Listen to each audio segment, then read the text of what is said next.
ਬਿਸਮਿਲ੍ਲਾਹਿਰਰਹਿਮਾਨਿਰਰਹੀਮ अस्सलाम वालेकुम। ਭਰਾ ਨੇ ਆਖਿਆ ਸੀ ਨਾ ਸੌਦੀਆ ਦੇ ਵਿੱਚ ਕੰਪਿਊਟਰ ਜਿਹੜਾ ਨਾ ਮੋਬਾਈਲ ਹਰ ਚੀਜ਼ ਅਰਬੀ ਦੇ ਵਿੱਚ ਹੈ।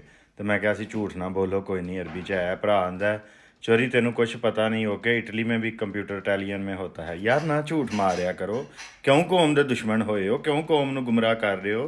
दुनिया दे विच सिर्फ एक ही ਜ਼ਬਾਨ ਬੋਲੀ ਜਾਂਦੀ ਹੈ ਇੰਗਲਿਸ਼।